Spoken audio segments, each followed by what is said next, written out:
ไปละไปละนี่นี่ผมไปแล้วไปละไปละ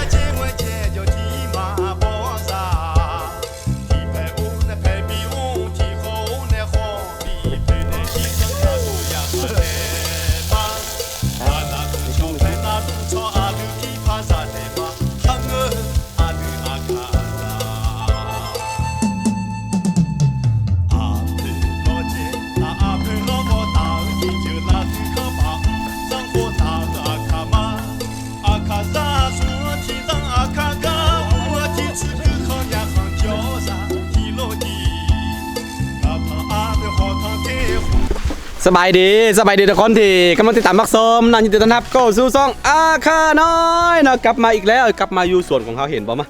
มื้อนี้เรามาทางสวนเด้อนี่อันนี้จะเป็นทงนาเก่าของเจ้าของเก่าให้แหละทุกคนทงนาเก่าแล้วก็เฮาสิทางออกเมื่อแล้วก็สิเผาเนาะหลังจากที่เผาแล้วก็เขาก็จะขุดบ่อนะจะขุดหนองป่าเนาะจะขุดหนองป่าหมดอันนี้แต่ว่าก่อนอื่นเนาะตอนนี้เฮาพักพรอยู่มานำกันเป็นครอบครัวเลยนี่เฮาสิกลับป่าเขาสิเอาน้ำเนาะสิเอาน้ำเข้านาเก่านี่แหละสิเอาน้ำนี่เมืองเก่าที่เขาเอาน้ำเข้านาเนาะเอาสิปั้นเอาน้ำนี่เข้ามาพี่แล้วก็สิจับป่าเนาะเฮ็ดเมนูกินตอนเที่ยงนี้วันนี้เขามาทำกันเป็นครอบครัวเด้อมีอาม่าแล้วก็นี่มีน้องไผ่เด้อแล้วก็นี่มีน้องทรายเด้อมาจากบ้านเก่าเนาะมีน้องทรายแล้วก็มีอ้ายเนาะมาจากบ้านเก่าเนาะเพิ่นมายามนะเพิ่นมายามก็เรียกว่า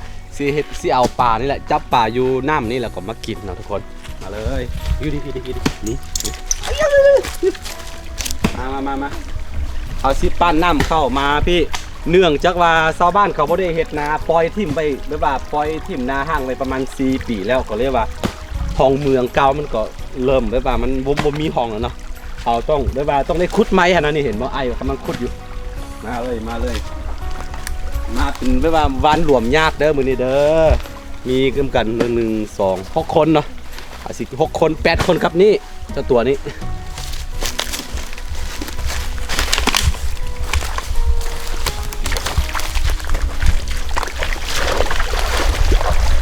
เอาปั้นน้ำนี้คือเขาปั้นไว้เดี๋ยวนี้เลยเผื่อว่าเดี๋ยวเวลาเขาชิ้นเลี้ยงเรื่องมีอย่างก็ชิ้นเลี้ยงปลามีอย่างก็สบายเลยเนาะน้ำเข้าไปเลยแต่ตอนนี้เขาชิ้นจับปลาอยู่น้ำห้วยน้ำธรรมชาตินี่กันทุกคนรุ่นไปน้ำกันว่าเขาชิ้นได้จักโตเด้อชิ้นได้จักโตชิ้นได้จักโลเอาเป็นโลเลยเพราะว่าค่อนข้างปลาซิวปลามันยังค่อนข้างหลายอยู่พี่น้องเลย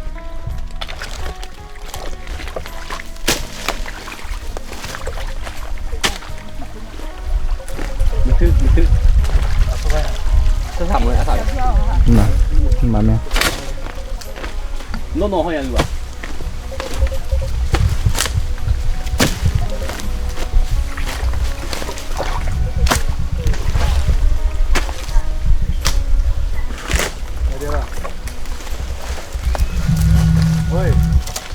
ใช่ไหมมึงอ่ะท่าเดี๋ยวไปกัน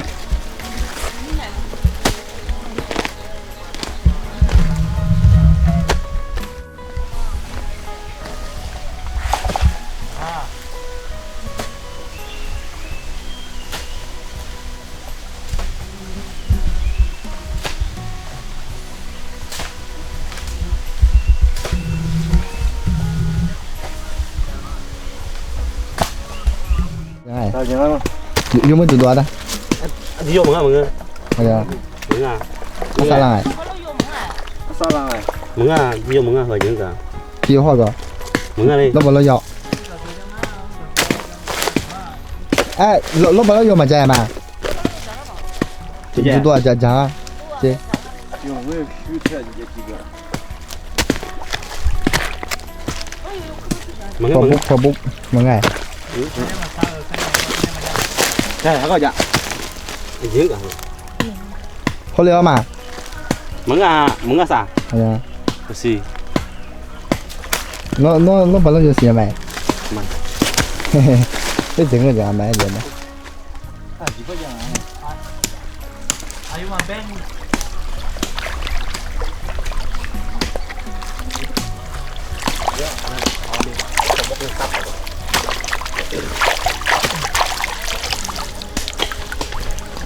เราบอกอยู่แล้วเดี๋ยวมึงไง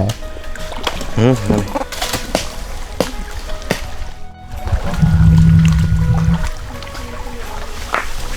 자, 들어가고 맞죠? 바로 때려 버리.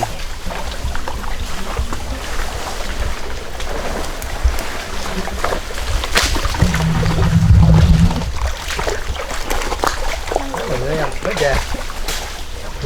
dù thay thì mới ra người ta rất là rất là nào ไอ้รอดเพิ่นก็ช่วยเวียกเด้อบ่ธรรมดาได้นี่เป็นบ่พุ่นน่ะฮะมาสบายดี เอาละทุกคนเนาะหลังจากที่เฮาใส่เวลานี่เห็นบ่ใส่เวลาขุดไปประมาณ2ชั่วโมงเนาะตอนนี้รู้สึกว่าทางนี้ค่อนข้างสูงกว่าแล้วก็น้ำบ่แห้งเนาะแต่ว่าเฮาสิพยายามจับด้วยสวิงนี้มานี่งัดเด้ปลาพันปลาของแซ่บเด้อมาเห็นป่ะนี่จับนี่ตอนนี้บ่ทันได้กินข้าวเถอะเด้อบ่ทันได้กินข้าวแต่ว่าจับปลาไปมกกินกันกุ้งนี่ทุกคนเว้ยถ้าเราทาให้น้ำแห้งบ่ได้เว้ยนี่ทุกคนเอาได้เท่าใดก็เขาจับไปเท่านั้นนะเห็นป่ะปลาน้อยๆอันนี้ปลาอย่างพวกบ่แน่ใจตัวน้อยๆนี่โอ้มีเด้อพอได้กินเด้อนี่ทุกคนเป็นวันรวมญาติเด้อประมาณนี้จับปูจับปลาโอเคไอ้ลิงก็เบิ่งอยู่ กินปูเลย ได้กินปูมันได้กินปูเห็นปูบ่ได้มันกินมันเอาโอเคจับไปเลยพี่น้องเอ้ยลงมาลงไปนี่จับนี่เดี๋ยวลูกมาดิมาดิมา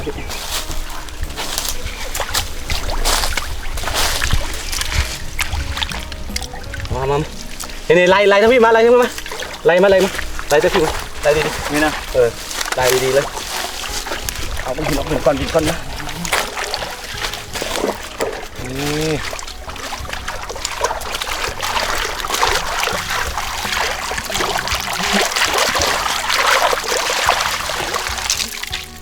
โอ้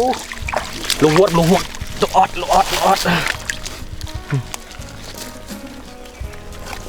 กุ้งหน่อย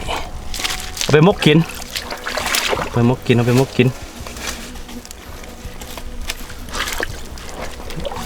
น้ำมันสิล้นหมดแล้วพี่น้องเอาเก็บมาพี่ลายนะปลาปลาซิวหน่อยพี่น้องเอ้ย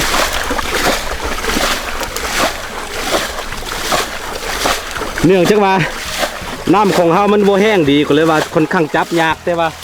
นี่มีผู้หนึ่งพาไปสอบเรื่องน้ำแล้วก็มีผู้หนึ่งเอาน้ำออกนี่อันนี้ไอ้ของเราเนาะอันนี้ครับผมซิเข้าไปซ่อนมาลงแค่ไหม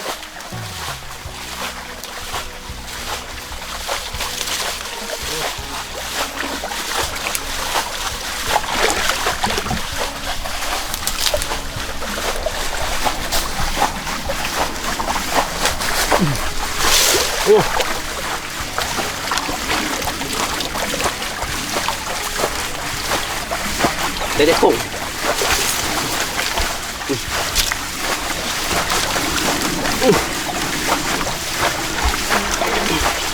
ไม่เกาพี่น้องโอ้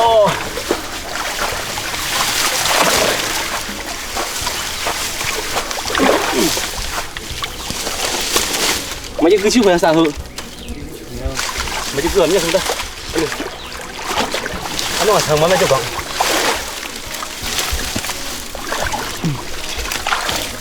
โอ้มาทานโอ้คิดดูนี่สิมาทานดูนี่โอ้ปลาซิวอ่ะนี่ปลาซิวเด้อนี่คืออาหารที่เราไปกินไปมกกินตอนนี้นะนี่ปลาซิว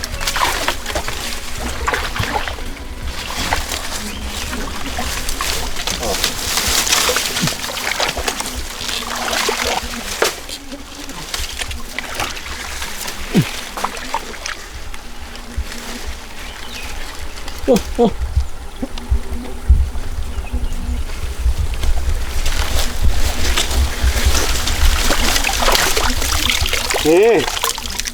เฮ้ปลา ดู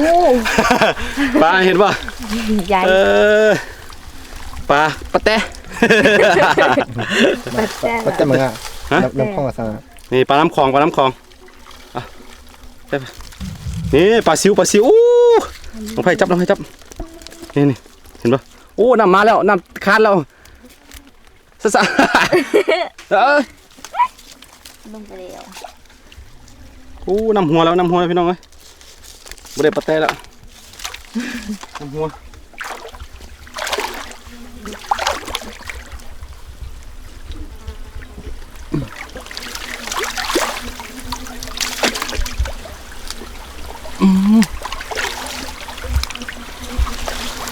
โอ้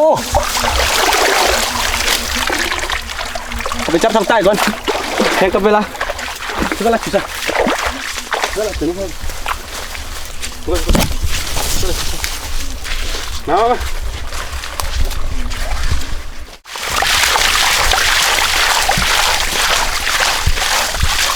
โอ้ในปลาซิวออกไปแล้ว อันนี้ก็ซื้อ มาเอาวิ่งมาเอาวิ่งมา เดี๋ยวอีเดี๋ยวทำทานด้วยอะไรดีให้อยู่ ลองจับยิงพี่ลองจับยิงไปไล่ปลาที่พี่ไป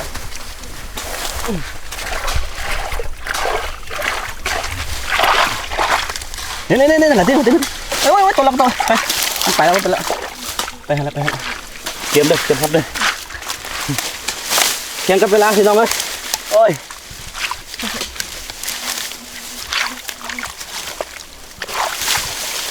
ที่นี่หลายเลยเบิ้ง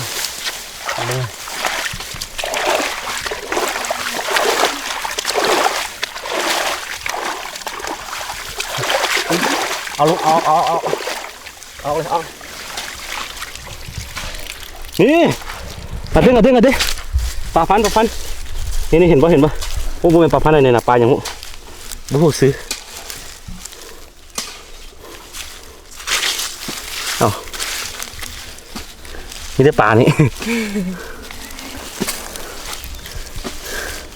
จับ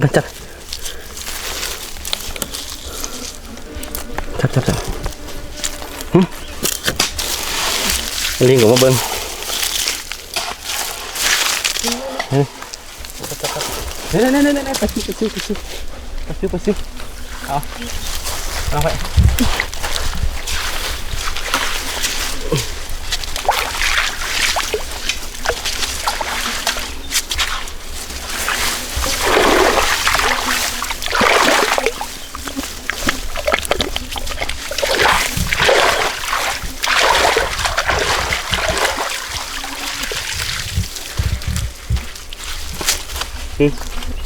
มาน้ำคลอง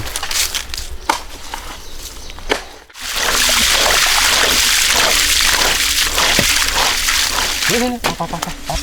ยืดกี่แล้วเนี่ยตัดซื้อหน่อย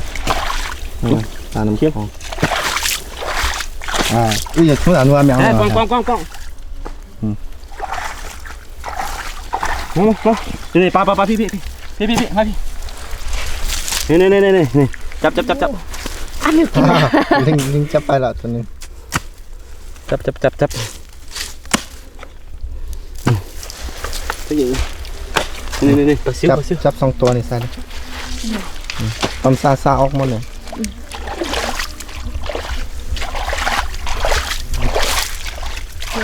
อันนี้ โอ้ตัวนี้โอ้ลายนะจะได้โอ้เลิกนี้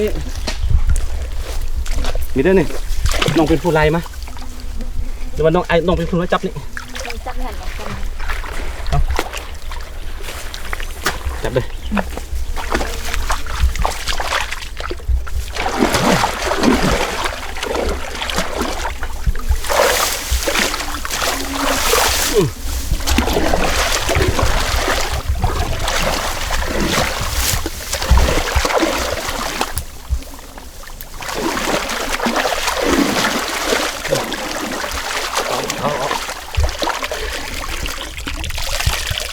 โอ้ปลาหน่อย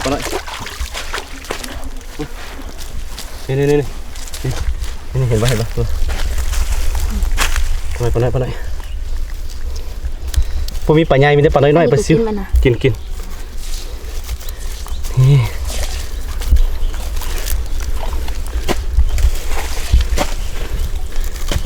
จับอันหนูบ่ทักกินเด้อนี่มาละ เอาปลาซิวจับกินดิบเลย เนี่ยแล้วปลาซิวหน่อยเอานี่อาลู จับ นี่ทุกคน ลูกปลาน้ำของ อันนี้บ่เป็นปลาพันธุ์เนาะปลาพันธุ์ปลอมอะคือปลาพันธุ์แต่บ่แม่นเนาะนี่จับนี่ดูไอ้ลิงสิลักกินมันละ ลิงขโมยกินปลากินเนี่ย นี่ปลาพันธุ์นี่นะ อืม นี่ปลาพันธุ์ ลิงสิจับหมด กุ้งนี่กุ้งน้อยๆไอ้ นำมาแล้วไอ้ชิโน่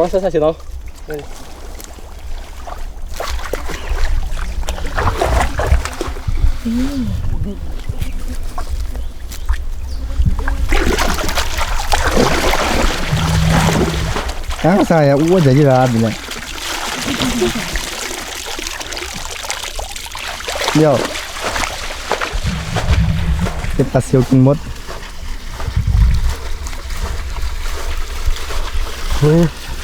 ต้องมา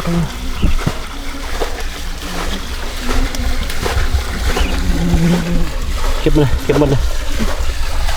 อันนี้มันยังอันนี้ ตัวเย็นหน่อย กินอ่ะ เจ้าน้อยกว่า นี่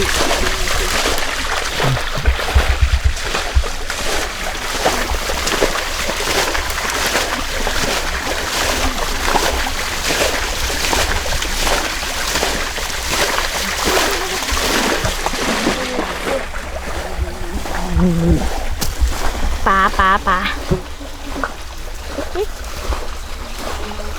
จับหัวมัน นี่ปลาพันธุ์ปลอมเด้อตัวนี้ มันปลาพัน คือปลาพันธุ์เนาะแต่บ่แม่นหมดแล้วนี่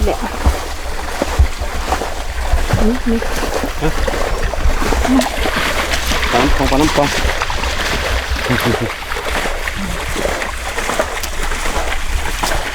ไปซื้ออยากกินเลยกินอยู่แล้วก็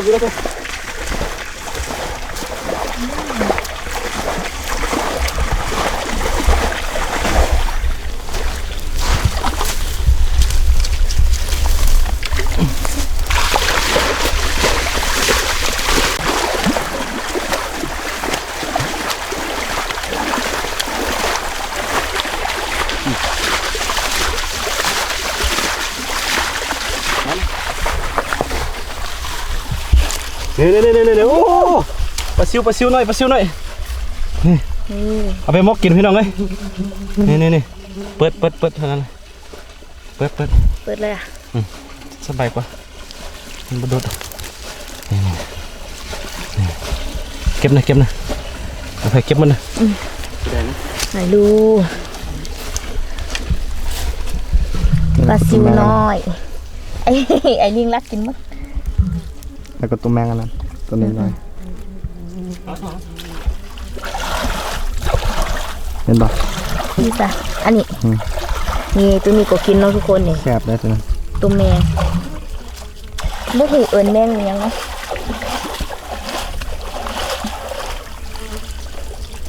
นี่กุ้งน้อยนำมาแล้วเฮ้ยปลาซิวอามิ นี่คือตัวนี่ปลาเห็นปะปลาซิวปลาไม่ยังปลาพันตัวเขาเมื่อกี้เขาแล้ว ไป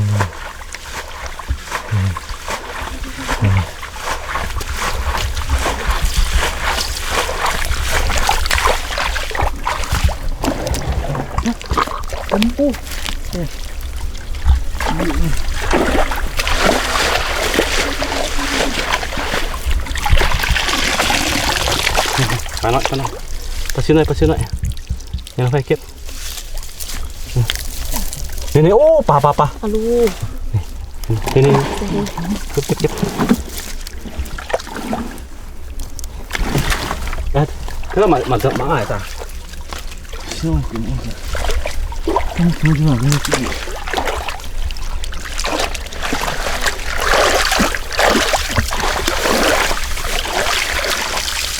เฮ้ยโอ้ปลาเนี่ยเห็นป่ะนี่ตัวนี้ ตัวนี้ อาลูปลาซิโน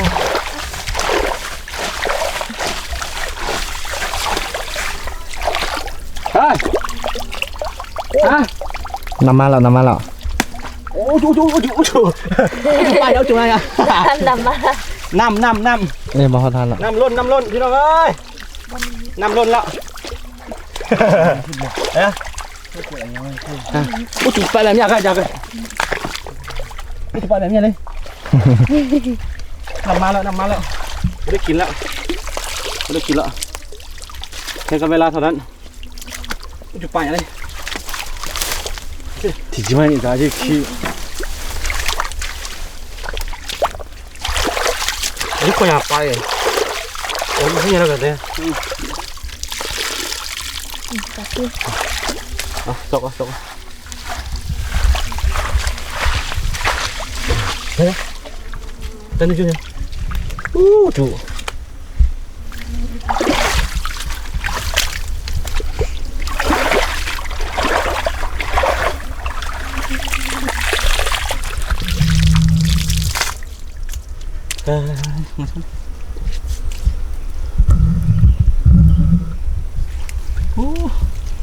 มานี่ปลาโอ้ตัวตาจิ๋วเลยนี่โอ้ยปลาพันโอ้นี่วันรวมญาติเด้อนี่ที่บอกไปนี่คือน้องไซเนาะน้องไซเนี่ยเรียกว่าลูกลุงแล้วก็อันนี้ก็อ้ายเนาะ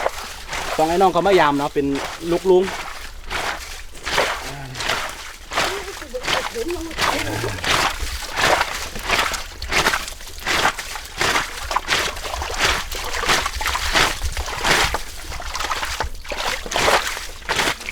เมื่อไอ้ทอกบุปลาซิวนี่ตัวนี้แซ่บนี่กุ้งเต้นกินสดได้เลยกุ้งเต้น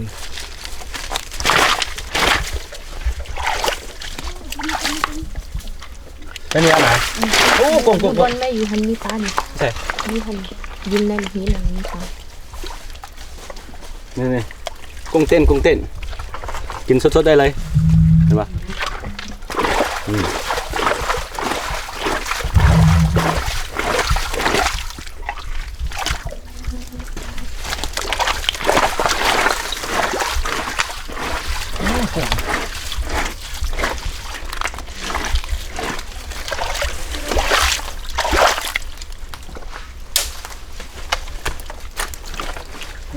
ไปนี่ปลาไปแข่งกับเวลา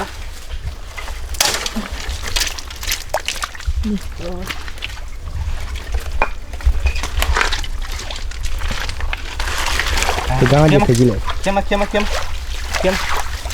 ลาเลยสิ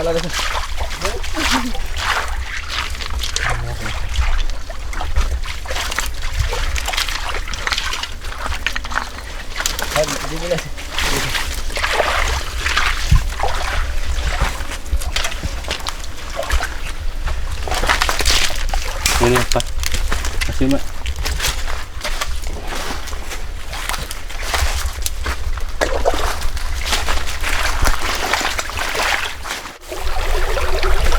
ตอนนี้รู้สึกหิวข้าวแห้งพี่น้องเอ้ย ใส่เวลาโดนพดมาเบิ่งผลงานของเขา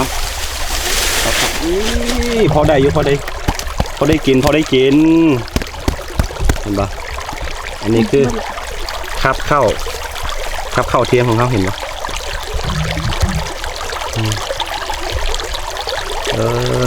เทียมไหมเอาไปมกกิน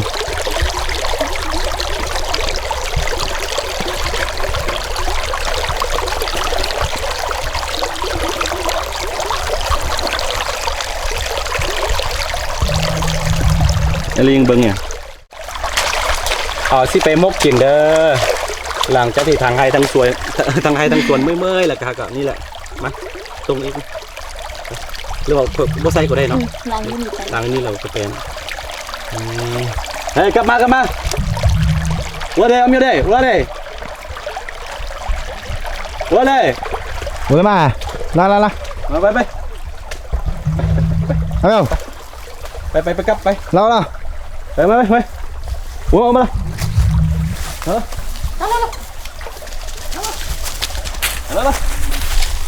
มาไปเข้ามาช่วยอยู่ไม่รู้จ้ะเข้ามาช่วยอยู่เลย ไป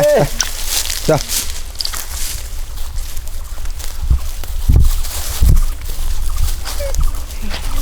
นี่กำลังทางนี่เนาะกำลังทางแล้วก็เดี๋ยวอีกประมาณ2 อาทิตย์หน้าจะได้มาจูดจะได้มาเผาอยู่เนาะเผาแล้วก็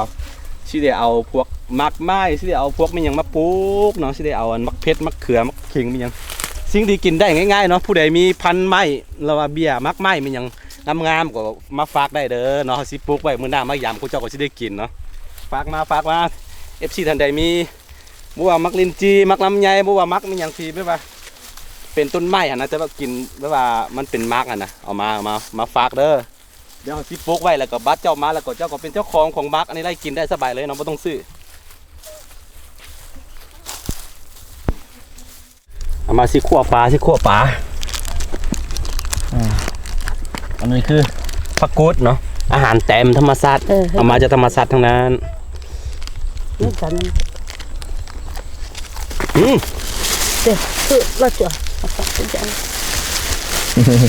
ถ้ามีอันนักเลงสองตัวแล้วก็มันลำบาก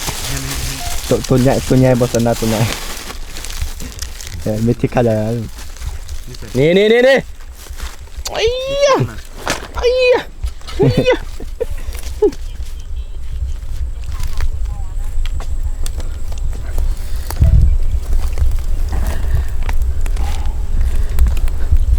อย่าไม่ต้องกวนเด้อ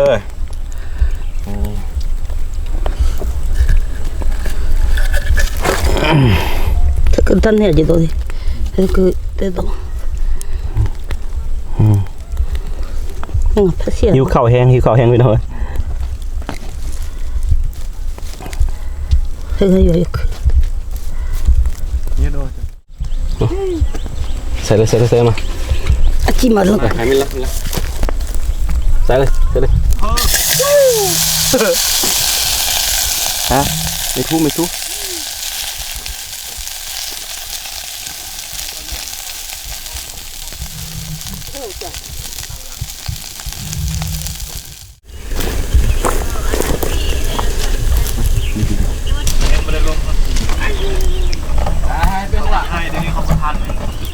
อาม่าเป็นกำลังไปเก็บผักนาวนะทุกคนเก็บผักนาวมาซะดอแดะ Sadar. ว่าใส่ปลาเนาะ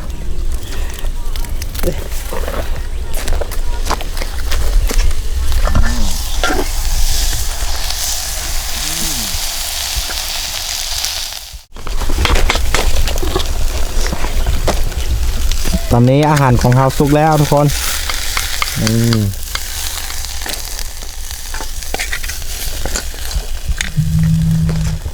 กุ้งแดงตุด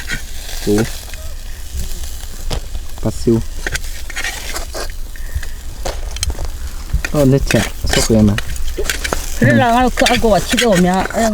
mya mak. คือเจ็ดแถวอะไรน้อยกันที่กันไม่เกี่ยวเขาบอกตักของให้เราเดินจ้ามาจ้าตักของจ้า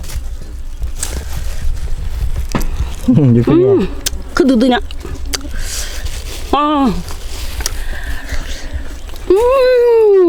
그냥 셀라이. 아자.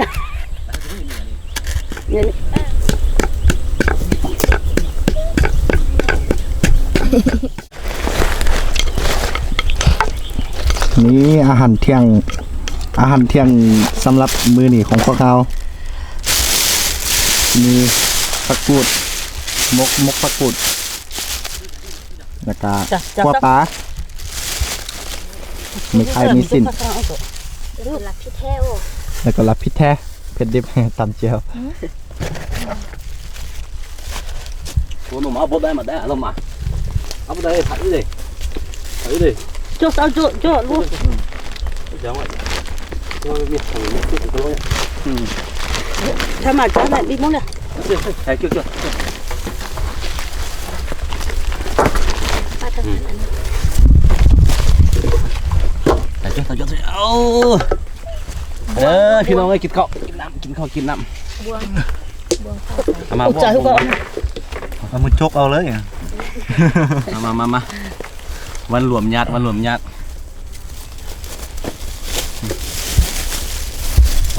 hậu sao cứ sao. เกลือเป็นมือของ không sao sao ใส่เราจะบุกลง Ủa, cứ phê rồi.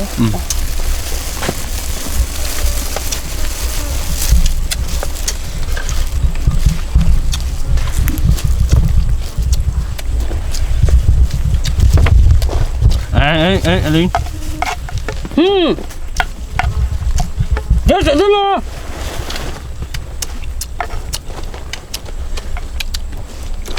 cho đi không chưa sợ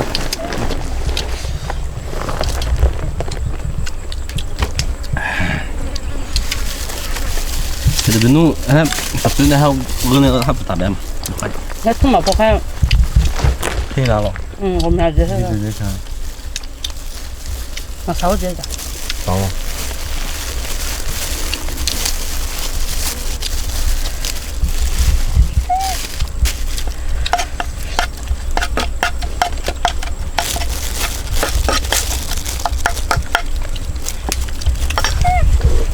alo asih Dễ sẽ kìa. asih nih Thế sao rồi? cứ lắm mà chứ nó mắm một chấm mắm rồi chứ tao lú cho mà tôi chứ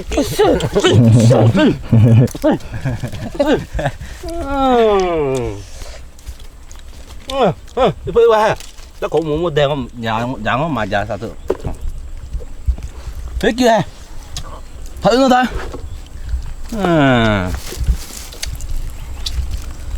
cái đây nó sao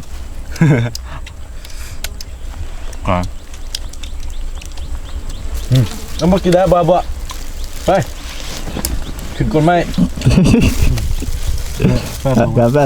เสือ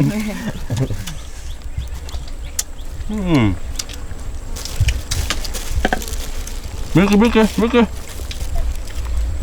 lấy gì không À sao mà biết sao rồi? nghe Cái tôi trên này, nó 6 trên luôn này. Cái chị ơi nó chị.